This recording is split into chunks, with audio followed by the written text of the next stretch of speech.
just tell you what it's called. It's called Death on Two Legs. It's about a nasty old man that I used to know, anyway.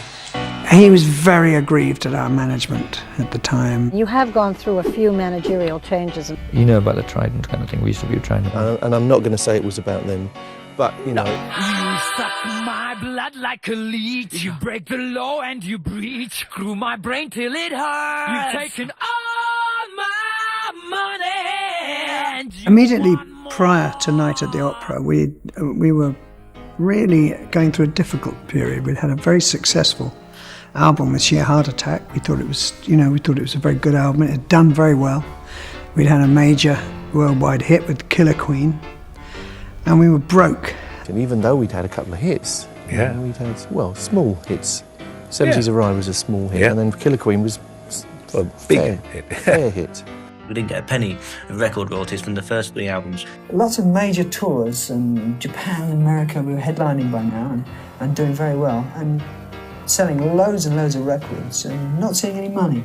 Well, we weren't signed directly to EMI, and that was part of the disaster, really. We were signed to an intermediate production company who then licensed our product to EMI. So we had this kind of middleman, and the middleman was sucking the blood out of us and not passing on what was coming back from EMI.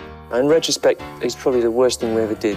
It's all part of a history, all part of a band's history. They have to go through all that. People get, there are a lot of sharks around and you get done in, people rob you blind, money, but that's all part of it. And then you learn by your mistakes, and then you know which people not to employ. Although Sheffield's name never appears in the song, he sued the band for defamation, and hence it became public that it was about him. And we're very, very careful and selective now on the kind of people that will work with us. I would go to do an interview and I would buy a couple of bottles of wine, on my expenses, because they just didn't have any money. Roger is breaking sticks because he's hitting the drums pretty hard, and the management's going, we don't want you breaking any more sticks, we can't afford to do that. So we had no money. And I had to play this shitty little kit, little drum kit, so I didn't even have my proper kit. But of course, there are always two sides to a story. In 2013, Sheffield wrote a book in which he explained that Trident basically funded Queen for several years, and that the main misunderstanding came from the royalties of Killer Queen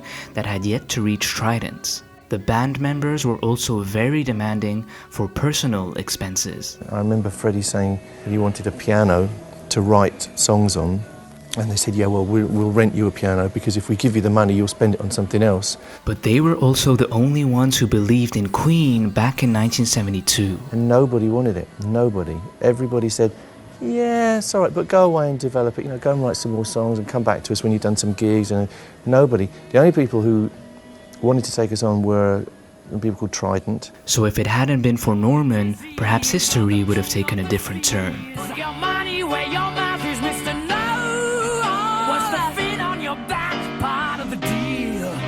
Shark, death on 2 legs, tearing me apart. There have been several songs on your albums that have been involved with death and all this sort of stuff. Is that just an accidental thing, or...? That's Freddie's morbid mind. One of my docile moods, actually. Usually, the way I write is I get the sort of melody first, because that's the most important. And it comes easier to me anyway. I work out the melody, I work out the song structure, and then somehow the words fit in afterwards. Lyrically, I'm very bad, actually. I really have to work. I wish I had a Bernie Taupin, where I just suddenly just scream the lyrics. I hate lyrics. He was very aggrieved at our management at the time, who he felt didn't respect him, hadn't paid him, had stolen from him, and he wanted to put it down on record. Initially, the opening lyric was going to be slightly different. We were a bit taken aback with with how vicious Freddie wanted it to be. I remember thinking, But now you can kiss my ass goodbye. Feel good? Are you satisfied? Do you feel like suicide? You should. But it was what Freddie wanted, and the kind of unwritten law was that the author of the song got his own way. Out of the whole Queen discography, this is the track where Freddie sings in the most aggressive way. But Freddie's piano playing, I think, was particularly stylistic. And you get a hint of it, like on the front of Death on Two Legs, where, you know, you felt like you kind of wander into sort of classical world a little bit. In contrast, outside of the intro, Freddie hits the piano chords in an unusual way. He's like almost like a drummer playing piano. He'll hammer it. And he didn't play like this. You've probably seen he played like this, like his own style. But there was a lot of force there, you know.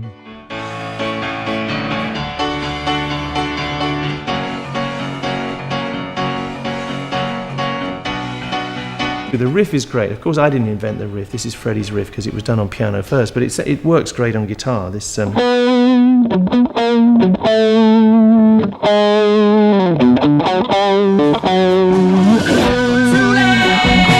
As usual for Queen during this era, there are many cool sound effects, all done in creative ways.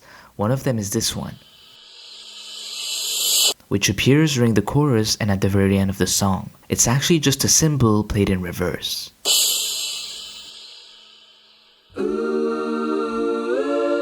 All my sort of playing is done by ear. I can't read music that well. It takes me a long while. Well, how do you work out these amazing harmonies you do? You just have to work at it, you know, and after a while you sort of fall into a pattern and experience. I feel I'm getting better every year. You never had a heart. You never did. Of your own. Right from the start. Insane should be put inside. You're a sewer rat decaying in a cesspool of pride. Should be made on The three voices that we had blended instantly and sounded very big. They interacted quite magically, and we all had different qualities in our voices. And I had a sort of high searing quality. Freddie had an incredibly powerful quality in most ranges. And Brian had a very nice quality in the lower range. And so the three made a very good combination. I need Brian's voice, or I need Roger's voice and John's, to make that little delicacy that makes it a Queen sound. Let's face it, we're going to sort of try and sort out a lot of so-called business problems, and I think the so-called Queen empires, it's pretty large now. We've all got subsidiary companies and things, and it needs a lot of handling. Basically, we got out of that one, right, by re-signing with a guy called John Reed. And John Reed's plan, you know, because we said, you know, how do we get out of this? His plan was, okay, boys, I will deal with the financial situation. You guys go back in the studio and make the best album you've ever made. In his book, Sheffield explains how he wasn't surprised that the split happened, as it was common for artists to change management. He also felt from the very beginning that Queen would ultimately want to manage themselves. We signed with him for 3 years, right? Which finishes in about September next year. What we're looking at that point in time is basically to just look after ourselves and, you know, and do it completely on our own. And after a while, I mean, the managers were good, they were bad, they were good, or whatever. It just happened, there came a point in time where we thought, we can do this ourselves. Okay, it's a bit more work, but I mean, we've gained the experience and we can do it ourselves. Besides, we make more money anyway. You don't have to give a percentage to your manager. However, he was really sad when he discovered, through Death on Two Legs, that Freddie had such animosity against him.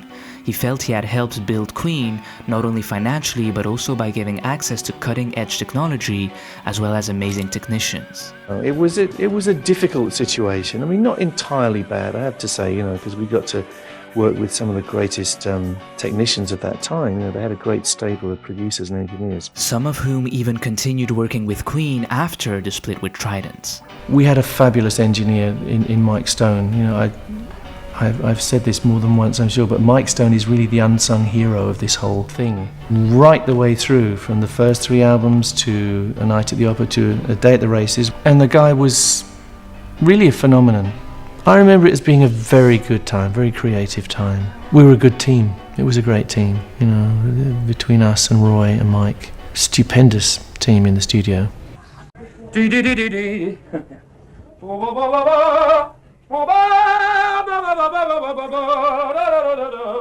More than 10 years later, Norman and Freddie met at a Queen gig with no more bad blood between them.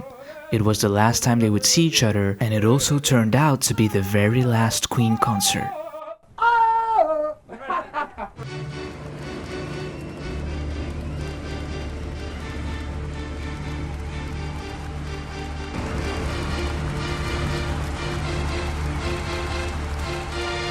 Sheffield also went to the Freddie Mercury tribute concert in 1992. Walking backstage, he bumped into John, Brian and Roger, who acknowledged him, a moment which profoundly touched him and helped exorcise ghosts of the past.